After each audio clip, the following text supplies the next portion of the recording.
Let's go. We got it. Let's go, baby. Panthers on 3. 1, 2, 3. Panthers.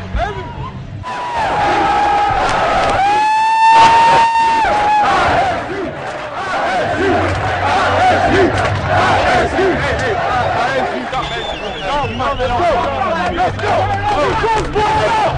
Boys! Let's go, baby! Let's go, baby!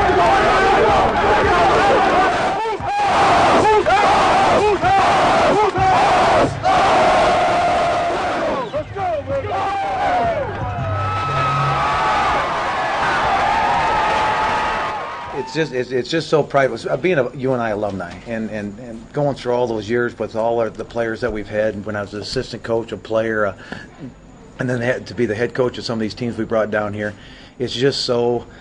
It just makes you so proud to look up on the hill and see all those people, see all the players coming down the field, and all the fans that have been waiting for this as much as we've been waiting for it. So that's what makes it special. We came to win, and there was a situation last year when we played in this football game that it was another 4th and 2 and it kicked the field goal, and it got us 3 points, but ultimately we got beat by 1.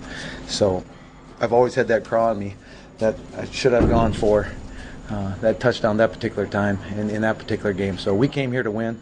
When we called that timeout, I knew what I wanted to do, but it had to be the players. And when we had the timeout to catch our win, basically asked them, do they want to do this? And there was no question they wanted to go for it. And offense called a great play, and I tell you what, the slant was open, and Victor made a nice catch. I think you saw there was a different football team in the second half. We came down here, we said that at halftime, no matter up or down, we were going to keep our poise. This was going to be a 4-quarter football game, that we weren't going to get excited just because we're ahead at halftime.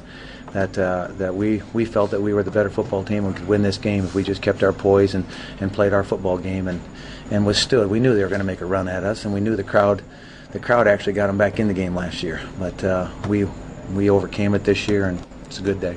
I just felt our offense, we were running the football, we could rush the football.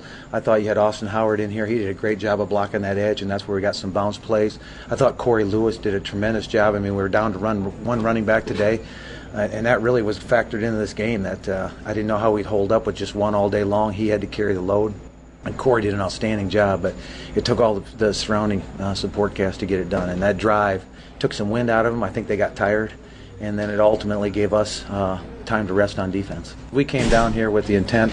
We said we're going to come through the front door and we're going to leave through the front door. And if you're by that I mean that we're going to have to come down here and play, win the line of scrimmage, win the football game because of going to head as a team to win it, not just gimmick them and try to do some fancy stuff, because ultimately I think you'll get beat in the end doing that. But we came down here with a sound plan, nothing fancy, and just played football, and it got us the win.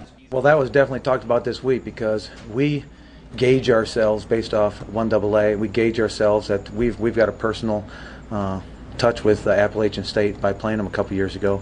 So we gauge our team that if we're gonna keep the pace and do what we believe that we can do, that we're gonna have to match the things that they did, and they set the bar pretty high by beating Michigan and Michigan. But that was what we said the next day was, they've set the bar, and if we have any expectations to believe that we can be that level of a football team, 1AA, then we're going to have to match it and come down to Iowa State and win down here. Yeah, I thought the big play was the intercept initially, because we deferred, and that was another decision that was made. Usually we take the ball on offense and we try to get a quick score on them, get up and try to survive the first half is kind of generally what the plan is coming down here. But this year we deferred after winning the toss and said that we wanted to put our defense on the field to see if we couldn't get stopped, let our offense come out after we've made the stop. I didn't know we'd get an intercept on it and put us in good field position. Then we got the 3 points, and then, like you said, a few possessions later with the fumble and the punt. So, and we got bumped last year. We got beat by a punt return. Ultimately, that's what got them back in the game. We missed a couple plays, and we've also focused on that we weren't going to let those little things factor in. We're going to just play good football and try to get what we did today. I think the last time I was in the middle of it, jumping up and down and enjoyed it like a player would. But in this go-around is more or less just to step back and take a look at the hill. Take a look at your kids that are out there. Take a look at the foreign players that ran out there, all the fans and the people that have been your great friends around Cedar Falls and Waterloo, and just great friends of our program. And to see all them come down with the same kind of excitement that you have. And this time I basically took back in the fact of how it affected everybody else, and not just you as an assistant coach or as a player. And there's a lot of people that are very proud to be a Panther today.